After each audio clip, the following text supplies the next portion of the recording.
আমাদের ব্যর্থতা আছে, এটা অস্বীকার করার কোনো রকম উপায় নাই। পতিত ফ্যাসিস্ট শক্তি আছে, এরা তো আপনার কিছু লোক পালিয়েছে, মেজরিটি তো দেশে থেকে গেছে এবং তাদের হাতে হাজার হাজার কোটি টাকা। এগুলি তো বানানো কথা না, আপনারা জানেন। টাকা থাকলে এবং বদমতলব থাকলে অনেক আইন শৃঙ্খলা পরিস্থিতি নষ্ট করার মতো অনেক কিছু করা যায়।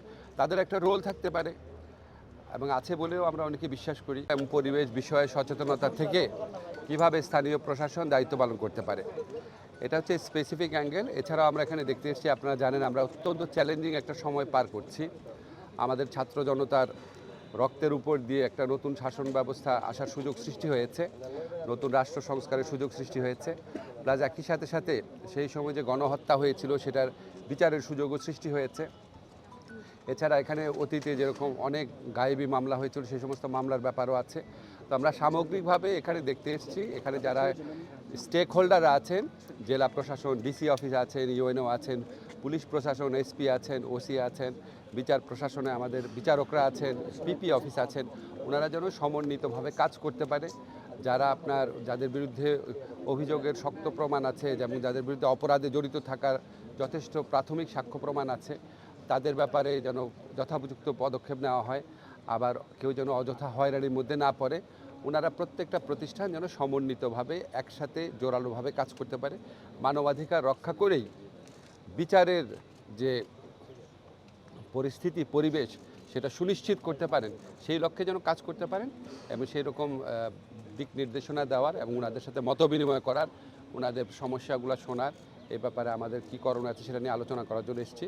আমার সাথে আমাদের অ্যাটর্নি জেনারেল সাহেব আসছেন, আমাদের আন্তর্জাতিক অপরাধ আদালতের যে চিফ প্রসিকিউটর উনি আসছেন। তো ওনারা আপনাদের বলবেন ওনারা কেন এসছেন। আপনার কাছে প্রশ্ন একটু, যে 24শে জুলাই বিপ্লবের চেতনায় যে নতুন সরকার গঠিত হয়েছিল, এরপর থেকে যে আইন শৃঙ্খলা পরিস্থিতি দেখা যাচ্ছে, এতে ভয়াবহ পরিস্থিতি কেন? আপনারা তো নিজেরাই বিপ্লবী আছেন এবং পরিস্থিতি যা ভয়াবহ তাতে তো মানুষজন সন্তুষ্ট না। মানুষজনের তো সন্তুষ্ট না থাকার কারণ থাকতে পারে, অবশ্যই থাকতে পারে। আইন শৃঙ্খলা পরিস্থিতি মানে এরকম না যে আমাদের এখানে খুব আত্মতুষ্টির স্কোপ আছে, আমাদের আত্মতুষ্টির স্কোপ নাই। আইন শৃঙ্খলা পরিস্থিতি আমাদের এই গত 6 মাসে মাঝে মাঝে মোটামুটি ভালো থেকেছে, মাঝে মাঝে খুব খারাপ হয়েছে। যখন খুব খারাপ কিছু হয় আমরা প্রচণ্ড আত্মজিজ্ঞাসার সম্মুখে পড়ি, খুবই খারাপ লাগে। এবং এটা তো আমরা তো এই সমাজে বাস করি, আমাদের বন্ধুবান্ধব, পরিবার পরিজন, আমাদের পরিচিত লোকজন, তাদের থেকে আমরা যেসব কথা শুনি বিভিন্ন সংবাদ মাধ্যমে, এতে কারো তো ভালো লাগার কথা না। তবে আপনাদেরকে অনুরোধ করি, কিছু বাস্তব সমস্যা আছে, প্লিজ একটু বোঝার চেষ্টা করেন। সেটা হচ্ছে, 1 নম্বর হচ্ছে আমরা একটা ধ্বংসপ্রাপ্ত কিছু প্রতিষ্ঠান নিয়ে কাজ করছি, বিশেষ করে পুলিশ প্রশাসন। আপনারা জানেন এখানে আগের সময় কীরকম রিক্রুটমেন্ট হয়েছে এবং তাদের ট্রেনিংয়ের ক্ষেত্রে কী ঘাটতি ছিল, তাদের দায়িত্ব পালনের ক্ষেত্রে সমন্বয়হীনতা থাকতে পারে, ব্যর্থতা থাকতে পারে।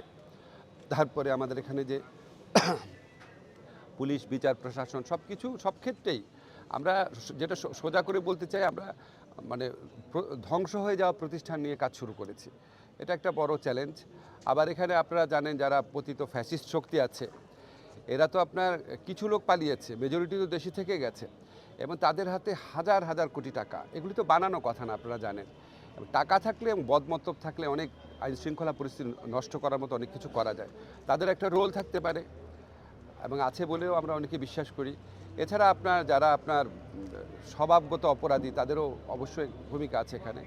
আমাদের ব্যর্থতা আছে, এটা অস্বীকার করার কোনো রকম উপায় নাই।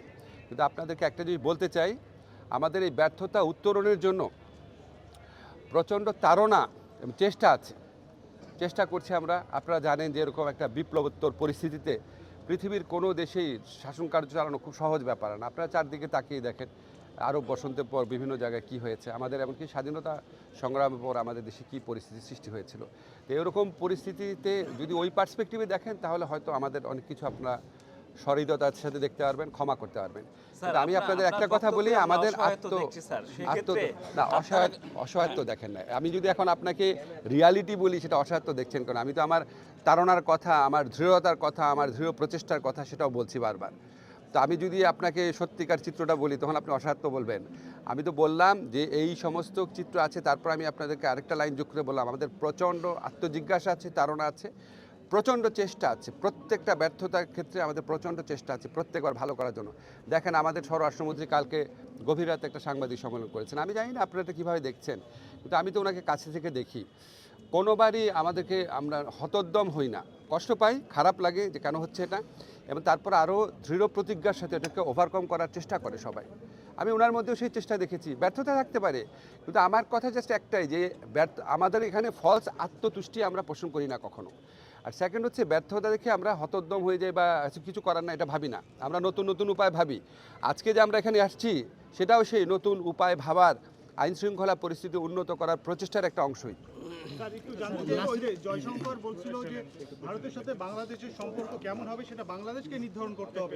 এট দ্য সেম টাইম আমরা দেখেছি এটা আমাদের পররাষ্ট্রমন্ত্রী বলবেন। স্যার, এই যে নাসরুদ্দিন পাটোয়ারি একটা কথা বলেছে, আপনি দেখেছেন কিনা একটা বিতর্কিত? না, আমি দেখি নাই।